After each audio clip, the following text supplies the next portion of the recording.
मेरे प्यारे साथियों, परीक्षा पे चर्चा के इस महत्वपूर्ण एडिशन में आपका बहुत बहुत स्वागत है।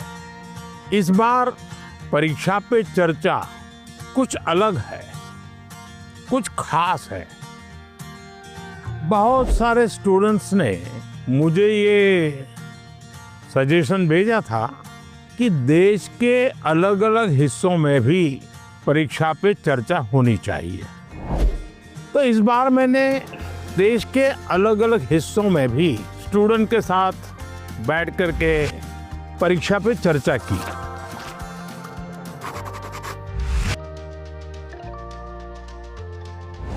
इस स्पेशल एपिसोड में आप यही देखने जा रहे हैं। तो चलते हैं तमिलनाडु के कोयम्बटूर। तमिलनाडु के स्टूडेंट्स की एनर्जी, उनकी क्यूरियोसिटी ने मुझे बहुत प्रभावित किया। आइए देखते हैं। बड़ा कम तो आप लोगों को कुछ खाने पीने को मिला कि नहीं? क्या मिला? नहीं, हमें घर से लेके आए थे। I couldn't believe my eyes when I saw him. First, I had expected like a dynamic, dramatic entry because he is the Prime Minister after all. But it was very simple, humble and down to earth. वो जब अंदर आए बस like goosebumps आने लग गए. It was really great. यहाँ क्या खास क्या चीजें खाते हैं हर रोज? पोंगल इडली. पोंगल, अच्छा, इडली डोसा। लेकिन आप कभी नॉर्थ में जाते होंगे तो फिर पराठा, चपाती है। ऐसा है कि मैं कई वर्षों से 10th और 12th के जो बच्चे हैं उनसे बातचीत करता रहता हूँ। परीक्षा पे चर्चा, शायद आपने किताब भी पढ़ी होगी और आपके घर में भी चर्चा होती होगी, टीचर से भी चर्चा होती होगी। और मैं बातचीत करता हूँ कुछ सीखने के लिए। मेरे लिए बहुत बड़ा ये सीखने का कार्यक्रम होता है, ये सिखाने का कार्यक्रम नहीं है। तो मैं आज तमिलनाडु के नौजवानों को इसलिए मिल रहा हूँ कि मुझे कुछ सीखना है। तो आप में से अगर कोई कुछ बातें करना चाहते हो, अपनी बात बताना चाहते हो, तो मुझे सुनना है। कौन शुरू करेगा? छवि जैन है मेरा नाम। मुझे स्टार्टअप करना है, तो मुझे किन किन विषय की जानकारी चाहिए और एजुकेशनल लेवल पे मुझे क्या करना होगा जिससे मुझे स्टार्टअप के लिए मदद मिल सके। स्टार्टअप का आकर्षण क्यों हुआ आपके मन में? स्टार्टअप का विचार क्यों आया? मैंने कई लोगों को देखा है, उनसे बस प्रोत्साहित होकर मुझे भी करना। देखिए, आपकी बात एकदम सही है। मैं भी आजकल जब भी किसी नौजवान से मिलता हूँ तो तुरंत कहते हैं स्टार्टअप। पहले आपका ध्यान इस बात पे होना चाहिए कि आप क्या करना चाहते हैं। कुछ स्टार्टअप ऐसे हैं जो सिर्फ टेक्नोलॉजी में इनोवेशन करना चाहते हैं। किसी को लगता है मैं ड्रोन बनाऊं, किसी को लगता है कि मैं घर में बिजली की व्यवस्था ऐसी खड़ी कर दूं। अपने किसी 4 दोस्तों को जानती होगी जो टेक्नोलॉजी में एक्सपर्ट हैं। एक आध दोस्त है फाइनेंस में एक्सपर्ट है। चलो 4 लोगों की टोली बना दे, साइड में अपन स्टार्टअप शुरू करते हैं। जरूर नहीं कोई स्टार्टअप के लिए कोई 25 साल की उम्र चाहिए, आप कभी भी शुरू कर सकते हैं। मुझे याद है स्टार्टअप कैसे होते हैं। आज की भाषा नहीं है, मैं जब छोटा था आपकी उम्र का, तो मेरा गांव जो है बड़नगर, मेरे गांव से कुछ किलोमीटर दूरी पर एक दूसरा शहर है, छोटा कस्बा है विष्णुनगर। अब वैसे तो रोजगार ब्यूरो सरकारी होते हैं, इसलिए वो क्या करता था, वो लोगों की मेंबरशिप लेता था और शायद 5 रुपया मेंबरशिप थी।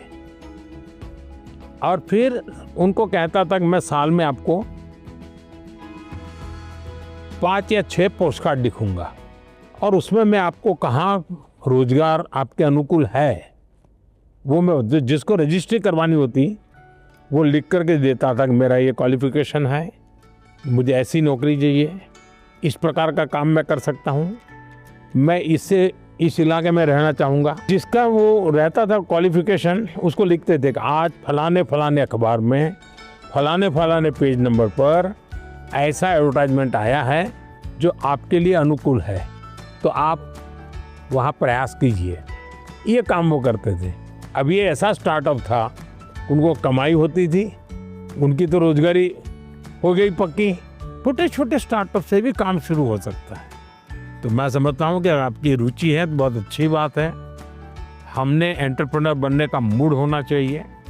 और आज भारत की चीज़ें विदेशों में भी बहुत जा सकती है, बहुत चीज़ें जा सकती है।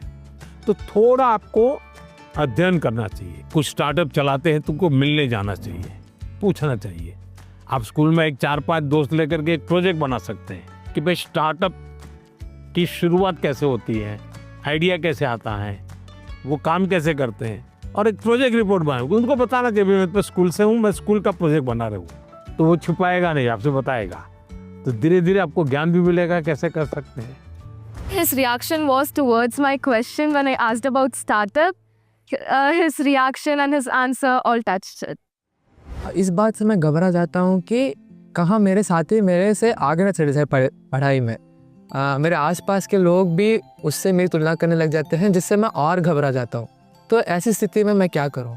देखिए, पहली बात है, इसे घबराने की जरूरत नहीं है। एक्चुअली वो आपके लिए इंस्पिरेशन बन सकता है कि देखो ये कैसे जल्दी चीज़ों को सीख लेता है, ये कैसे आगे बढ़ रहा है, ये कैसे काम कर रहा है।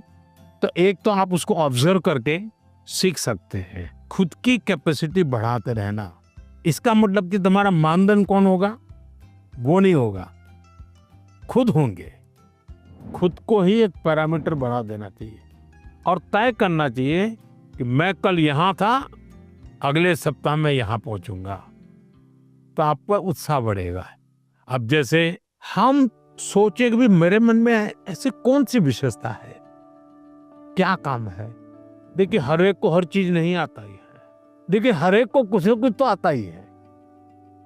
मेरे पास वो कौन सी ताकत है, मैं इसको आइडेंटिफाई कर पाता हूँ। आप देखिए, वो आपकी ताकत बन जाएगी। कभी निराश नहीं होना चाहिए। He's a person with whom I can be very comfortable to speak. And then that question came out of on this own. Sir, हमेशा मुझे ये डर रहता है कि कहीं मैं पढ़ाई में ज़्यादा फोकस करूँ तो मैं अपनी पैशन खो दूँ। अगर मैं अपने पैशन पे ज़्यादा फोकस करूँ तो मेरी पढ़ाई छूट जाएगी। दोनों के बीच में बैलेंस कैसे लाऊं? देखिए, पहली बात है कि ये दो अलग चीजें, ऐसा आप मानते क्यों है? दोनों उपयोगी हैं। जैसे मान लीजिए आपको आर्ट का शौक है? और आपने साइंस का कोई विषय पढ़ा और उसमें कोई लैब की चर्चा है और कुछ केमिकल मिलाने की चर्चा है। अब एक तो तरीका है कि आप पढ़ें, लेकिन आपको आर्ट में रस है, तो आप ऐसा कीजिए, कागज लीजिए, लैब बनाए, कागज पे पेंटिंग करें, लैब बनाए। फिर जो केमिकल पढ़ने के थे, हर बोतल में केमिकल का नाम लिखे। फिर आप पढ़ने में आया था कि भाई इस केमिकल को मिलाने से ऐसा कलर बनता है, तो एक दूसरा चित्र बनाइए, उस पॉट के अंदर वो कलर। तो आपको चित्र का काम भी हो गया और आपको वो लेसन भी याद हो गया। यानी एक साथ दोनों चीजें बहुत अच्छी तरह से आप कर सकते हैं। आप बहुत लकी हैं अगर आपके अंदर ये रुचि है। तो आप देखोगे कि आपने 2 घंटे पढ़ाई की, कोई भी बच्चा 2 घंटे तो थक जाता है, मन करता है यार किसी दोस्त को फोन कर लो, हैं? या लेकिन जिसके पास ऐसी कला है वो क्या करेगा, 2 घंटा यार चलो थोड़ी देर पेंटिंग करता हूं, तो एकदम थकान उतर जाती है। तो आपके थकान को उतरने के लिए भी एक प्रकार से आपके पास जो कला है, क्राफ्ट की जो कुछ भी आपकी सीखने की इच्छा है, वो आपको मदद कर सकती है। डेली या सप्ताह में 2 दिन आधा घंटा इसके लिए दो। तो आप देखिए, बहुत ही अच्छी तरह टाइम मैनेजमेंट करके अपने जो समाज जीवन में जिसकी जरूरत है वो शिक्षा तो करनी है, लेकिन जो व्यक्ति के जीवन में उपयोगी है वो आप इससे कर सकती हैं। उन्होंने मुझे बहुत सारे टिप्स दिए थे जिसको अगर मैं अभी इम्प्लीमेंट करूँ तो मेरी पढ़ाई और मेरी पैशन दोनों ही बहुत अच्छा चलेगा। हमारा देश भी 2047 में डेवलप्ड राष्ट्रों के साथ एक होने वाला है। सो मेरा प्रश्न क्या है कि हम नवयुवक इसे हासिल करने के लिए क्या कर सकते हैं? मुझे अच्छा लगा कि मेरे देश के 10th-12th के बच्चों के मन में भी 2047 विकसित भारत का ड्रीम है। ये मेरे लिए बहुत बड़ी खुशी की बात है ना। आज मुझे अब मजा आएगा। वाह, देखिए ये चीज है ना, अब 2047 में विकसित भारत यानी क्या है? आपने कभी सिंगापुर के विषय में सुना होगा। सिंगापुर एक जमाने में एक मछुआरों का छोटा सा गांव था, उसमें से आज इतना बड़ा बन गया। तो ली कुआन यू कहते थे कि भाई अगर हमको डेवलप कंट्री बनना है तो हमें अपनी आदतें डेवलप कंट्री के लोगों की होती वैसी बनानी पड़ेगी। हमें थर्ड वर्ल्ड कंट्री की तरह कहीं पर भी कूड़ा कचरा फेंक दिया, कहीं पर थूक दिया, ये नहीं चल सकता। सिर्फ कहीं जाना है, भाई यहाँ पर रेड लाइट है, मुझे स्कूटर खड़ा कर देना चाहिए। अब छोटी सी चीज है कि भाई हम परिवार में तय करेंगे कि हमारे घर में खाने के बाहर कुछ भी जूठा नहीं छोड़ेंगे। बताइए सब लोग ऐसा करें तो कितना खाना बचेगा, कितना बड़ा फायदा होगा। तो एक नागरिक के नाते मैं अगर इन चीजों का जीवन में ठीक से पालन करूं तो मतलब कि मैं विकसित भारत के लिए कंट्रीब्यूट कर रहा हूं।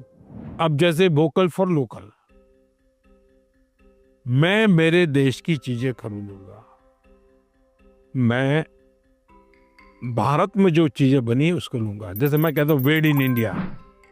अब कुछ लोग पैसे वाले लोगों को लगता है दुबई में जाके शादी करेंगे, वाह हिंदुस्तान में क्या कमी है भाई। हम सब देश के नागरिक छोटी छोटी चीजों को करें, हम जरूर विकसित भारत बनाने में अपना दायित्व निभा सकते हैं।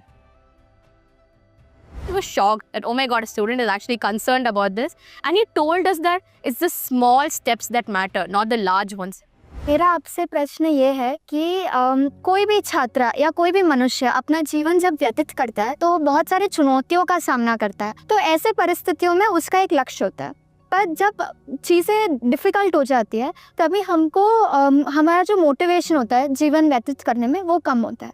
तो ऐसी स्थिति में सफलता प्राप्त करने के लिए हमें मोटिवेशन की ज़रूरत है या अनुशासन की? दोनों चीजें महत्वपूर्ण है जीवन में। अगर अनुशासन है ही नहीं तो कितना ही इंस्पिरेशन होगा तो वो इंस्पिरेशन क्या काम का आएगा। मान लीजिए एक किसान है, उसको प्रेरणा मिल रही है, बगल वाला किसान बहुत फसल कर रहा है, इंस्पिरेशन है कि यार उसकी तो 1 एकड़ भूमि है, मेरी तो 4 एकड़ भूमि है, वो ज्यादा कमाता है, मैं कम कमाता हूं, तो उसको इंस्पिरेशन तो वहां से मिलता है। लेकिन ये बारिश के पहले जोतना चाहिए, वो सोचना नहीं, देखेंगे अब हफ्ते के बाद करेंगे। अगर खेत जोतेगा नहीं और बारिश आ गई फिर वो कुछ भी करे उसकी तो हालत खराब ही रहेगी। तो उसके अंदर वो डिसिप्लिन नहीं था, इंस्पिरेशन था कि मैं उसकी जितनी कमाई करूं, लेकिन डिसिप्लिन नहीं थी। भाई मुझे इस समय के पहले खेत जोत के रखना चाहिए, बीज की जरूरत है ला करके रखना चाहिए, बीज को तैयार करने का काम करना चाहिए, तो डिसिप्लिन नहीं था। जीवन में डिसिप्लिन बहुत अनिवार्य है। इंस्पिरेशन में सोने में सुहागा का काम करता है। अगर डिसिप्लिन नहीं है, कितना ही इंस्पिरेशन क्यों ना हो, वो फिर बोझ बन जाता है, निराशा पैदा करता है। When I asked my question, it was a question that was stuck with me from so many years. Now, finally, I feel great and honored to get a clarity from a person who I've looked up to. Sir हम students तो पढ़ाई करते हैं पर हमारे ऊपर कोई जिम्मेदारी नहीं है, लेकिन आप पूरे देश का लीडरशिप करते हो। करोड़ों लोगों का आपसे एक्सपेक्टेशंस है और आप कैसे उस स्थितियों पर स्ट्रेस फ्री रहते हो? देखिए, जो पहले आपने कहा कि आपकी कोई जिम्मेवारी नहीं है, ऐसा नहीं है, आपकी भी जिम्मेवारी है। आपको शायद पता नहीं होगा, लेकिन कभी कभी माँ कहती हो कि भाई देखो मैं जरा बाहर जा रहा हूँ तो छोटे भाई को संभालना। कभी आपके टीचर कहते होंगे कि भाई देखो कल जरा क्लास में तुमको ही संभालना हो। तो ऐसा नहीं है कि कोई व्यक्ति बिना जिम्मेवारी हो ही नहीं सकता। कुछ लोग अपनी जिम्मेवारियों के प्रति बड़े सजग होते हैं, आप लोग में से क्रिकेट में कितने लोगों का इंटरेस्ट है? क्रिकेट कितने लोग मैं देखते हैं टीवी पर? हैं, सब देखते हैं। अच्छा, जब क्रिकेट देखते हैं करते हैं तो खिलाड़ी अंदर होता है, बैट्समैन खास, और पूरा स्टेडियम चिल्लाता है। प्लेयर क्या करता है? वो उस पर ध्यान देता है कि बॉल पे ध्यान देता है? मान लीजिए कि उसने गलत शॉट लगा दिया और बड़ी मुश्किल से कैच छूट गए, बच गया, तो लोग और पूरा स्टेडियम करते हैं। क्या उस पर उसका असर होता है? क्या नहीं होता है। वो अपना पूरा ध्यान, उसको जो बॉल खेलना है उसी पर केंद्रित करता है। सफलता के लिए बहुत आवश्यक है कि आप अपने लक्ष्य को ओझल ना होने दें। I was very overwhelmed with nervousness and happiness when I met him, and we liked the conversation with him. मुझे आपका बुक एग्जाम वैरियो बहुत पसंद आया। तो मेरा यह प्रश्न है कि आपको कैसे इंस्पिरेशन मिला, प्रेरणा कैसी मिली उस बुक लिखने के लिए? ऐसा है कि मैं बहुत सालों से ही बच्चों के साथ बातचीत करने का मेरा शौक रहा है। मुझे अच्छा लगता है, उनके पास अच्छी अच्छी बातें होती है, सीखने को मिलता है, तो ये मैं करता रहता था। फिर मैं जब मुख्यमंत्री बना तो मैं 5 सितंबर को शिक्षक दिवस होता था, तो मैं बच्चों के साथ बातें करता था। जब मैं दिल्ली आया तो मेरे मन में आया कि मैं ये 10th और 12th के समय जो ये बाप एक हवा खड़ा हो गया है, पूरे घर के अंदर कर्फ्यू लग जाता है, टीवी नहीं, मित्र नहीं, मोबाइल नहीं, यानी हर कोई देखता है, क्या करता है, पढ़ता है कि नहीं पढ़ता है, पढ़ता है कि नहीं पढ़ता है, पूरा घर में ये हो जाता है, एक बड़ा युद्ध सा माहौल बन जाता है। मुझे लगा ये बंद होना चाहिए। इसमें से मुझे विचार आया और मेरे कुछ साथियों ने मुझे इसको जरा आइडियाज रिफाइन करके दिए, तो मैंने फिर इसको पकड़ लिया। मैंने कहा ये मैं हर साल करूँगा, और ये मेरे अपने सामर्थ्य से नहीं डेवलप हो रहा है, ये आप लोगों की भागीदारी से डेवलप हो रहा है। कभी पेरेंट्स मुझे लिखते हैं कि मेरा बच्चे का ऐसा है, क्या करें। कभी टीचर बताते हैं भाई स्कूल में हम तो ये करते हैं लेकिन होता नहीं है।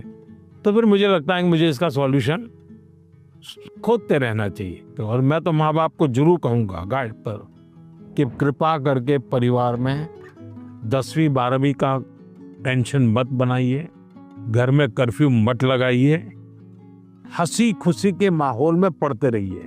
One thing that I like to take away is the way he explained why he wrote this book, taking like 10th and 12th, you know, how much pressure they take, and for that only he started writing this book. Sir, आजकल के ज़माने में AI का प्रभाव बढ़ते ही जा रहा है। हम देख सकते हैं कि कई कंपनियों में इंसान नहीं बल्कि एआई एम्प्लॉयज़ भी होते हैं। तो मेरा ये सवाल है कि क्या हम एआई को डरना है, और हम अपने फ्यूचर करियर लेने के समय क्या क्या याद रखना चाहिए? देखिए, हर युग में जब भी कोई नई टेक्नोलॉजी चर्चा होती है, कंप्यूटर आया तो चर्चा हो रही क्या हो जाएगा सब, तो ये हर युग की ये चर्चा का विषय रहा है। हमें किसी चीज से डरना नहीं चाहिए। हमारी कोशिश होनी चाहिए एक, हम उसके गुलाम नहीं बनेंगे। मैं अपने जीवन में मैं ही निर्णायक रहूंगा, वो मेरा मालिक नहीं बनेगा। जैसे कुछ बच्चों का है, मोबाइल उनका मालिक बन गया। अगर मोबाइल नहीं है तो खाना नहीं खा सकता है, टीवी नहीं है तो जी नहीं सकता है, मतलब ये आप उसके गुलाम बन गए। मैं गुलाम नहीं बनूंगा। एक बार मन में ये पक्का करना, हर टेक्नोलॉजी का हम ज्यादा उपयोग कर सकते हैं। अगर मैं एआई को पूछूं मुझे ये किताब कहाँ से मिलेगी, कौन सी है, इस विषय पे अच्छी किताब कौन सी है, हो सकता है वो गाइड करे, आपके लिए काम आएगा। लेकिन तुम कहोगे मैं ही पढ़ूंगा, तुम ही मुझे बता दो अंदर क्या है, तो फिर गड़बड़ हो जाए। और हमेशा ही नेचर ऑफ जॉब बदलेगा, नेचर ऑफ जॉब बदलना है। और पहले भी जब बैलगाड़ी में लोग जाते थे तो एक प्रकार का जॉब था, अब वो हवाई जहाज में जाने लगा तो बहुत कुछ बदल गया। लेकिन जीवन तो चलता रहा। तो मैं समझता हूँ हमने टेक्नोलॉजी को समझना होगा, खुद का विस्तार करना होगा, उसमें उस टेक्नोलॉजी की ताकत को जोड़ना होगा, हमारे कामों में वैल्यू एडिशन करें।